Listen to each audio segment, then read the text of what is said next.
ने पूर्व सीएम त्रिवेंद्र सिंह रावत का गैरसैंण कमिश्नरी पर फैसला पलटा, का कमिश्नरी गठन पर रहेगी रोक। मुख्यमंत्री सीएम तीरथ ने वीडियो कॉन्फ्रेंस से की ऊर्जा विभाग के समीक्षा अधिकारियों को परियोजनाओं के कार्यों में तेजी लाने के दिए निर्देश। मुख्यमंत्री तीरथ सिंह रावत ने मंत्रियों को सौंपे जिलों की जिम्मेदारी। शिक्षा मंत्री अरविंद पांडे और राज्य मंत्री डॉक्टर धन सिंह रावत को पहले की तरह दो जिलों का बनाया गया प्रभारी। लालकुआं में पूर्व सीएम हरीश रावत के लिए की मंदिर में की गई पूजा अर्चना। कांग्रेस कार्यकर्ताओं ने कोरोना से जल्द ठीक होने की प्रार्थना की। कोरोना के बढ़ते केसों के बीच कम हुई आस्था। कुंभ में हर रोज गंगा में 1 लाख श्रद्धालु लगा रहे हैं डुबकी। कोरोना के बीच होली और दूसरे त्योहारों पर सख्ती। होली मिलन स्थलों पर अब 100 से ज्यादा लोग प्रतिबंधित। बड़े आयोजनों पर रोक। आप देख रहे हैं के न्यूज, खबरों का सारथी। नमस्कार, मैं हूं आरिश अजहर आपके साथ। शुरुआत लक्सर से कर रहे हैं। अवैध कच्ची शराब के खिलाफ पुलिस की कार्रवाई देखने को मिली है। टीमें बनाकर चेकिंग अभियान चलाया गया है। खबर लक्सर से खबर है, इस वक्त आपको बता रहे हैं बाढ़ गंगा से 4000 लीटर लहन नष्ट किया गया है। खबर लक्सर से बता रहे हैं, जहां पर टीम बनाकर चेकिंग अभियान चलाया गया है। बाढ़ गंगा से 4000 लीटर लहन नष्ट किया गया है। 10 लीटर अवैध कच्ची शराब के साथ एक गिरफ्तार किया गया।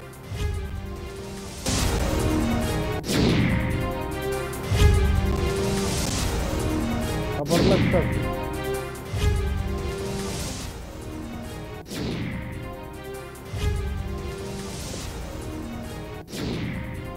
बाढ़ गंगा से 4000 लीटर लहन को नष्ट किया गया है।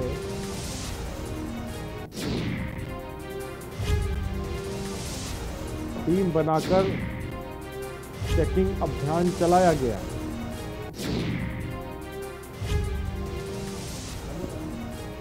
दस लीटर अवैध कच्ची शराब के साथ एक गिरफ्तार भी किया गया।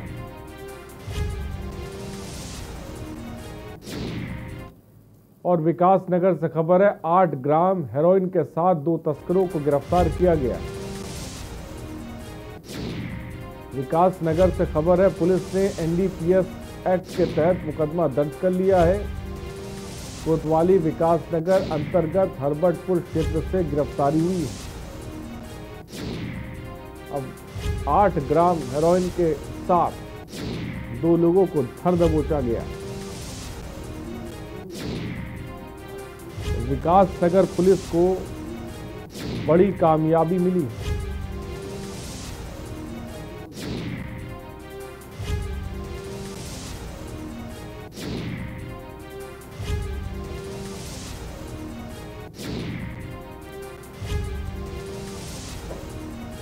विकास नगर से खबर है, पुलिस ने एनडीपीएस एक्ट में मुकदमा दर्ज किया।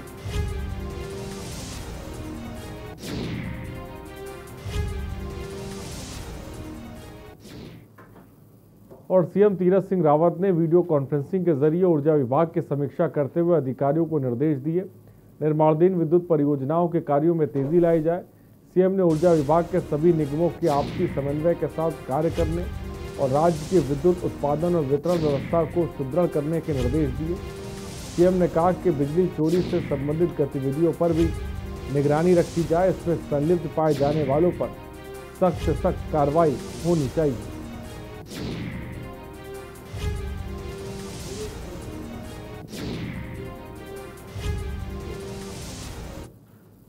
मुख्यमंत्री तीरथ सिंह रावत ने गैरसैंण कमिश्नरी को लेकर सरकार का रुख स्पष्ट किया। सीएम तीरथ का कहना है कि जो भी फैसला लिया जाएगा जनता को मद्देनजर रखते हुए लिया जाएगा। इस पर भाजपा प्रदेश प्रवक्ता विनोद सुयाल ने भी अपनी प्रतिक्रिया देते हुए कहा कि गैरसैंण कमिश्नर के मामले में जनता में मतभेद नजर आ रहा था। कोई उसके पक्ष में है तो कोई विपक्ष में। वो जो गैरसैंण कमिश्नरी का मामला था उसमें जनता में कुछ मतभेद नजर आ रहा था।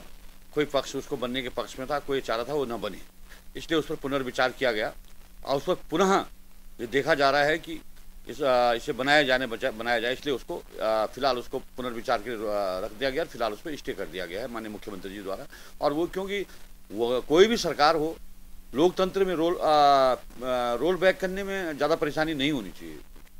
तीरथ सिंह रावत ने गैरसैंण कमिश्नरी को लेकर के सरकार का रुख स्पष्ट किया है। उनका कहना है कि अब वो जो भी करेंगे जनता को मद्देनजर रखते हुए ही करेंगे, जैसा जनता चाहेगी वो वैसा ही करेंगे। तो अब देखना ये होगा कि गैरसैंण कमिश्नरी को लेकर के तीरथ सिंह रावत का क्या फैसला होता है। वीडियो जर्नलिस्ट खुशवंत चौधरी के साथ मैं शिवांगी आर्या, के न्यूज़, देहरादून। उत्तराखंड में होने वाले विधानसभा चुनाव को फतेह करने के लिए बीजेपी ने तैयारियां तेज कर दी हैं और इसी के तहत मुख्यमंत्री तीरथ सिंह रावत ने नए सिरे से मंत्रियों को जिलों का दायित्व सौंपा। इसके तहत शिक्षा मंत्री अरविंद पांडे और राज्य मंत्री डॉक्टर धन सिंह रावत को पहले की तरह 2 जिलों का प्रभारी मंत्री बनाया गया है, जबकि अन्य मंत्रियों को एक जिले की जिम्मेदारी दी गई है। वहीं बीजेपी प्रदेश उपाध्यक्ष डॉक्टर दिवेंद्र भसीन ने बताया कि राज्य के सभी 11 मंत्रियों को अलग अलग जिलों की जिम्मेदारी दी गई है।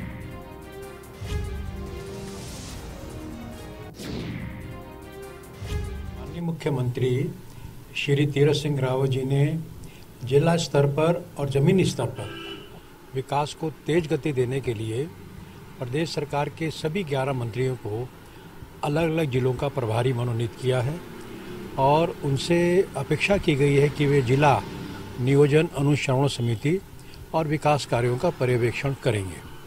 और अभी हमारे प्रदेश के माननीय प्रभारी श्री दुष्यंत जी भी देहरादून आए थे और उन्होंने ये मंत्रियों से बातचीत की है।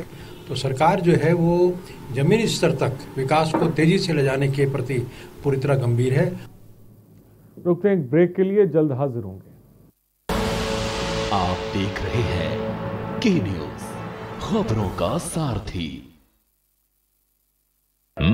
पहला आनंद पॉलिसी टर्म के अंत पर मैच्योरिटी क्लेम का पूरा भुगतान और दूसरा आपके अपनों के लिए लाइफ कवर की पूरी रकम बिना किसी प्रीमियम के। LIC न्यू जीवन आनंद, आनंद ही आनंद। खुदी को आजमाया है तो ये अंदाज आया है, खुदी को आजमाया है तो ये अंदाज आया है। तुम में भी मैं हूं, शुद्ध प्लस पान मसाला। आप देख रहे हैं के न्यूज़, खबरों का सारथी। ब्रेक के बाद आपका स्वागत है। उत्तराखंड सरकार ने भी कोरोना वायरस के बढ़ते प्रकोप के बीच नई गाइडलाइंस जारी की है।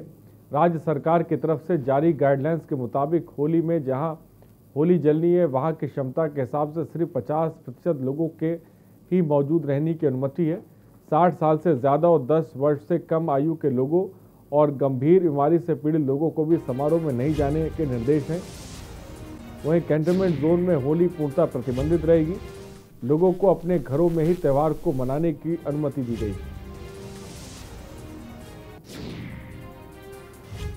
देखिए, जिस प्रकार से हम देख रहे हैं कि कोविड का एक बार 2020 में बिल्कुल एक अज्ञात शत्रु के साथ हम लोग सब रह रहे थे और बड़ा एक समय ऐसा भी आया जब बिल्कुल कोविड पीक पे चला गया और एक दौर फिर 2021 में ऐसा आया कि जो वो पीक था वो समापन की ओर गया। लेकिन हम पुनः फिर देख रहे हैं कि कोरोना का प्रभाव फिर से बढ़ रहा है। तो ये आवश्यक हो गया था सरकार के लिए कि इस होली या ऐसे हमारे जो भी आगे के कार्यक्रम हों उसमें जो है किस प्रकार से कोविड को मद्देनजर रखते हुए SOP जारी की जाए। तो सरकार ने होली के दौरान में SOP जारी की है। और लक्सर के शिवगढ़ होली मिलन कार्यक्रम में पहुंचे गन्ना एवं चीनी उद्योग मंत्री स्वामी यतीश्वरानंद का कहना है कि केवल गन्ना संबंधी ही नहीं बल्कि दूसरे विभागों से संबंधित शिकायतों पर भी वो जल्द एक्शन लेंगे। उन्होंने कहा कि सभी विभागों के अधिकारी कर्मचारियों को स्पष्ट संदेश दिया गया है कि वो जनता के कामों में किसी भी प्रकार की लापरवाही न बरते, वरना सरकार की तरफ से कार्रवाई की जाएगी। साथ ही उन्होंने दावा किया कि किसानों की तमाम समस्याओं के खात्मे के लिए खास रोड मैप बनाया गया है। मेरे सामने बैठे हुए सभी सम्मानित बंधुओं, मैं समझता हूं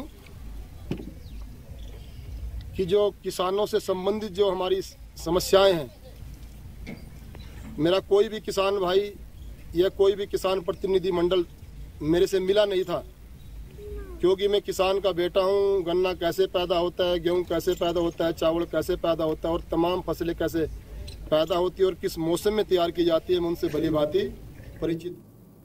और सितारगंज में कांग्रेस के पूर्व राष्ट्रीय सचिव प्रकाश जोशी पूर्व विधायक नारायण पाल जी के आवास पर पत्रकार वार्ता हुई, जहां पर उन्होंने उत्तराखंड की सड़कों की जर्जर हालत, शिक्षा, स्वास्थ्य, भ्रष्टाचार कई मुद्दों पर बात की।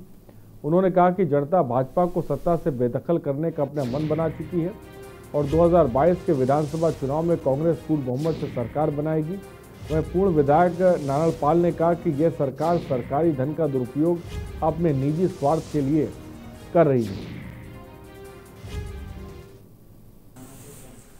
ये भी मेरे ख्याल से जागरूक राजनीतिक कार्यकर्ता के नाते हम तो उठा ही रहे हैं, पर ये आपके माध्यम से भी उठनी चाहिए कि आपने बदला क्या फिर। मतलब खुद भारतीय जनता पार्टी ये साबित कर रही है, ये कहना चाह रही है कि हमारा सिर्फ मुख्यमंत्री निकम्मा था, सिर्फ मुख्यमंत्री नालायक थे, किसी काम के नहीं थे, बाकी सब दूध के धुले। मंत्री वही के वही है, विभाग भी वही के वही है। थोड़ी नाराजगी थी, जो मुख्यमंत्री बनना चाहते थे उनको एक एक दो विभाग बढ़ा दिए, बाकी कुछ बदला कुछ नहीं। और लाल कुआं के फलहारी बाबा मंदिर में कांग्रेस के कार्यकर्ताओं ने आज भोलेनाथ से प्रार्थना करते हुए कहा कि पूर्व मुख्यमंत्री कांग्रेस हरीश रावत को कोरोना काल से जल्द मुक्त कीजिए, जिससे वो दोबारा क्षेत्र के भ्रमण में और कार्यकर्ताओं में जोश भरने के लिए उत्तराखंड के दौरे पर निकल चले। कार्यकर्ताओं ने हरीश रावत के लिए मंदिर में पूजा अर्चना की और कहा कि भोलेनाथ जल्द ही हरीश रावत की इस समस्या से उन्हें दूर करें।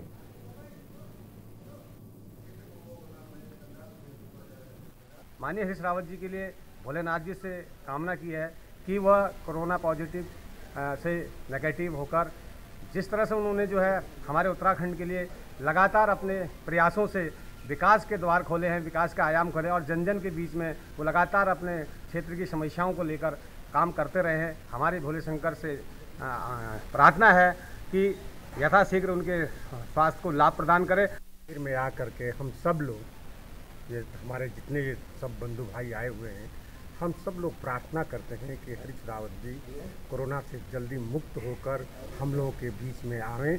ये हम ही नहीं, ये पूरे उत्तराखंड के लोगों की आवाज़ है और हम सब लोग हर जगह प्रार्थना हो रही है कि जल्दी से जल्दी स्वस्थ होकर के हम लोगों के बीच में रावत जी आएँ। रुकते हैं एक ब्रेक के लिए, जल्द हाजिर होंगे।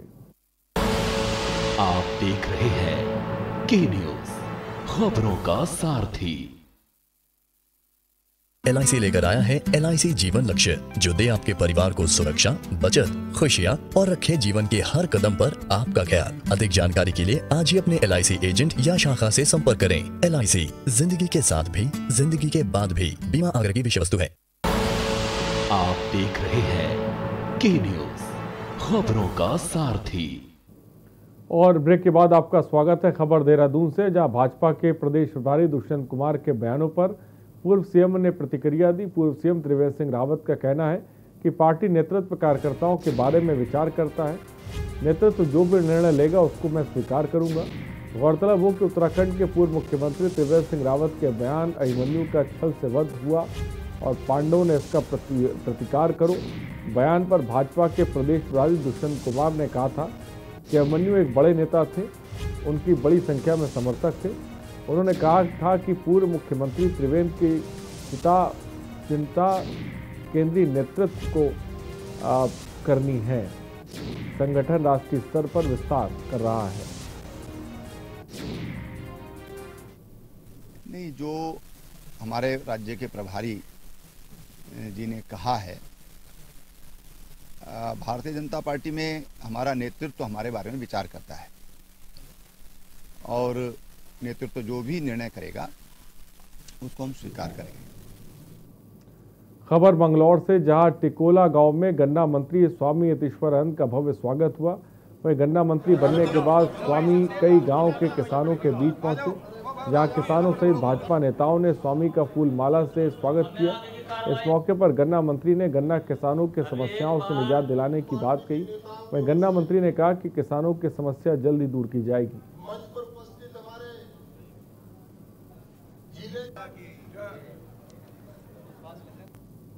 और राज्यसभा सांसद और उत्तराखंड बीजेपी प्रभारी दुष्यंत कुमार गौतम मसूरी के दौरे पर हैं। सल्ट विधानसभा उपचुनाव को लेकर वो राज्य में पार्टी नेतृत्व के साथ चुनाव में जीत के लिए रणनीति बना रहे हैं। और इसी कड़ी में बीजेपी के प्रदेश प्रभारी एवं राज्यसभा सांसद दुष्यंत कुमार गौतम जनपद में रहे।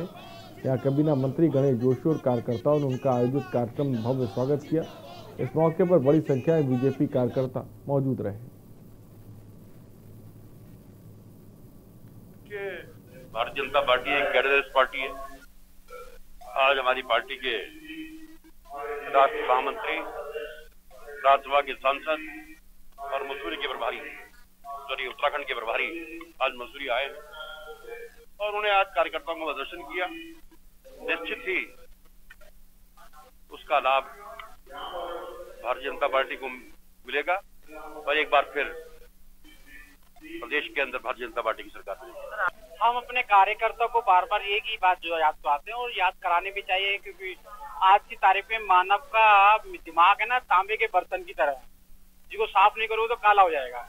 इसलिए हमारे कार्यकर्ता जब भी पार्टी के साथ जुड़ा है वो राष्ट्रवाद के लिए जुड़ा है और उसको बताना होता है कि हमने राष्ट्रवाद के लिए क्या क्या किया है और हमें क्या क्या करना है, क्या क्या हमारे सामने चुनौतियां हैं, उन चुनौतियों को कैसे मुकाबला करना है। यही हम जो समिति लेवल पे जाते हैं कार्यकर्ताओं से, कार्यकर्ता की दिशा क्या है, दशा क्या है, उसमें किस प्रकार से चलना है, इसकी बात करते हैं। और निरंजनी अखाड़ा द्वारा लिए गए हरिद्वार के ज्वालापुर विधायक सुरेश राठौर को महामंडलेश्वर बनाने के निर्णय पर मात्र सदन के परमाध्यक्ष स्वामी शिवानंद ने विरोध जताया है। उनका कहना है कि किसी गृहस्थ को महामंडलेश्वर बनाना संन्यास परंपरा में दुर्भाग्य की बात है, जिसके लिए उन्होंने मांग की है कि निरंजनी अखाड़े को तत्काल बैन किया जाए। मात्र सदन के परमाध्यक्ष स्वामी शिवानंद ने निरंजनी अखाड़े पर आरोप लगाते हुए कहा कि निरंजनी अखाड़े ने पहले तो अपनी जमीनों पर फ्लैट बनाकर लोगों को बेच दिए और अब गृहस्थ लोगों को अपने अखाड़ों में बनाने का घोर पाप कर रहे हैं। आज एक समाचार आया है, निरंजनी अखाड़े ने किसी गृहस्थ को महामंडलेश्वर बना रहा है। यह संन्यास परंपरा में एक दुर्भाग्यपूर्ण बात है। मैं मांग करता हूं कि निरंजनी अखाड़े को तत्काल प्रभाव से बैन किया जाए, क्योंकि इन्होंने परंपरा से प्राप्त जमीन जहां पर के अखाड़े के कैंप सब लगते थे, सबको इन लोगों ने फ्लैट बना करके बेच दिया है और अब गृहस्थों को महामंडलेश्वर बना करके संन्यास धर्म को कलंकित कर रहा है। मैं सरकार को और मेलाधिकारी को ये चेतावनी देता हूं, यदि किसी गृहस्थ को महामंडलेश्वर बनाया तो निरंजनी अखाड़ा उसका अपना नहीं है, साधुओं की परंपरा का अंग है। और यदि ऐसा नहीं होता है तो मैं कोर्ट में चैलेंज करूंगा और निरंजनी अखाड़ा को बैन कराऊंगा।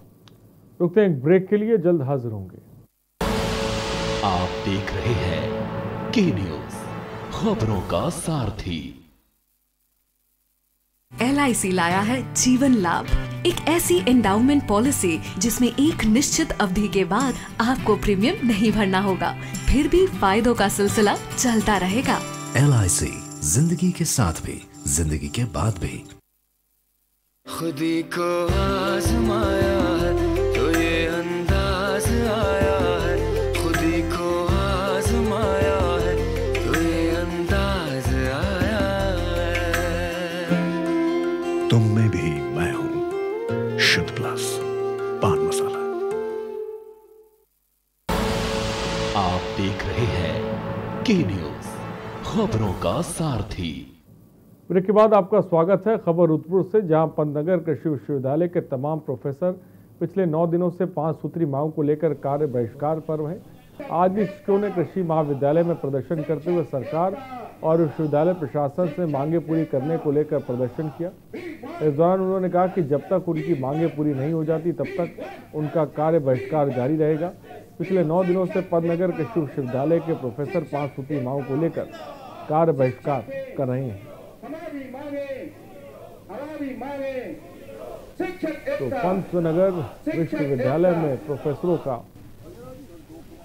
जो विश्वविद्यालय में हमारी मांगे पिछले 3 साल से ये लगातार चल रही है और विश्वविद्यालय कई बार लिखित आश्वासन भी दे चुका है।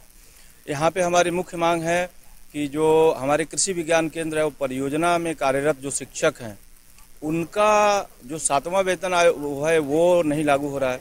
दूसरा, इनका जो समायोजन से संबंधित कुछ समस्याएं हैं। जो 2017 में जो एक जियो आया, उसके बाद से जो बहुत सारी विषम स्थितियां जो पैदा हुई, उनकी वजह से हमारे विश्वविद्यालय में शिक्षकों में बहुत रोष है। खबर रुड़की से, जहां उत्तराखंड सरकार की पोल खोलता सरकारी स्कूल दिखाई दे रहा है। किशनपुर में जूनियर हाई स्कूल के हालात बद से बदतर हैं। पास में लगी एक पंचवटी फैक्ट्री का सारा केमिकल युक्त पानी स्कूल के अंदर जमा हो रहा है, लेकिन इस ओर कोई शिक्षा विभाग के अधिकारी या स्थानीय नेता, विधायक, सभी क्षेत्र के आलाधिकारी इस स्कूल की तरफ आंख मूंदे बैठे हैं और इस स्कूल के अंदर गंदा पानी आने से बच्चे पढ़ाई करने पर मजबूर हैं।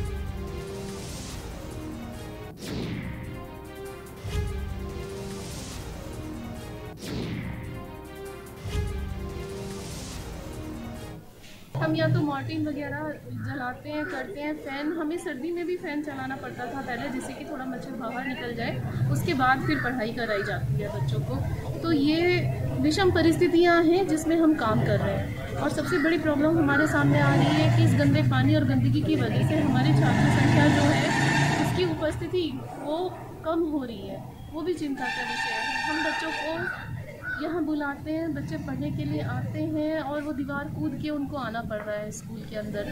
तो ये मतलब बहुत अच्छा माहौल नहीं बन पा रहा है। और जयपुर से आती हूँ और मेरा नाम अंशु है। और तब यहाँ से ना कभी कभी मतलब साल हो गए यहाँ से मतलब बहुत बदबू आती है और सर में भी बहुत दर्द होता है। हम क्लास में जाते हैं और सर इतने मच्छर है ना कि काट लेते हैं ना, हाथ में भी दर्द होता है बहुत ज़्यादा। तो आप स्कूल में पढ़ रहे हैं, कैसी दिक्कतें आपके सामने आती है? स्कूल के अंदर कैसे आप आते हैं? हम द्वार टाप के आते हैं सर।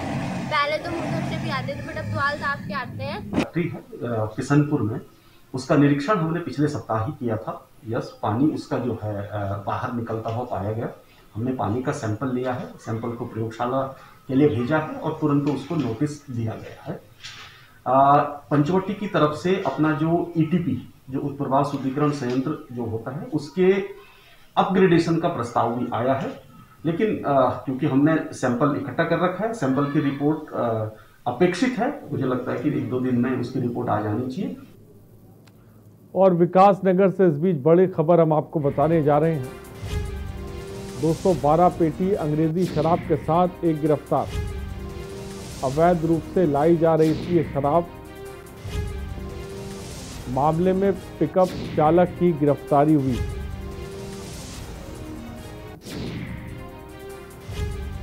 पुलिस ने संबंधित धाराओं में मामला दर्ज कर लिया है। खबर इस वक्त आपको बता रहे हैं।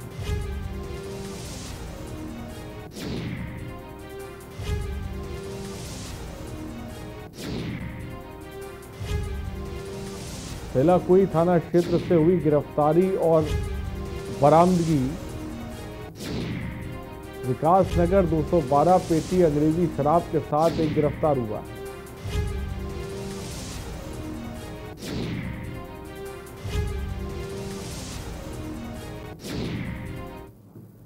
खबरों में इतना ही। बने रहिए हमारे साथ। नमस्कार।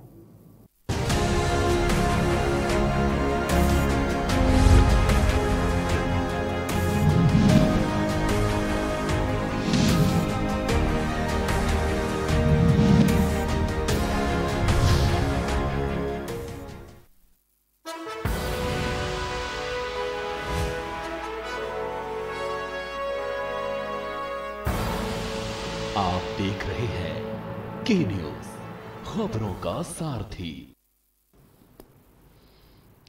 नमस्कार।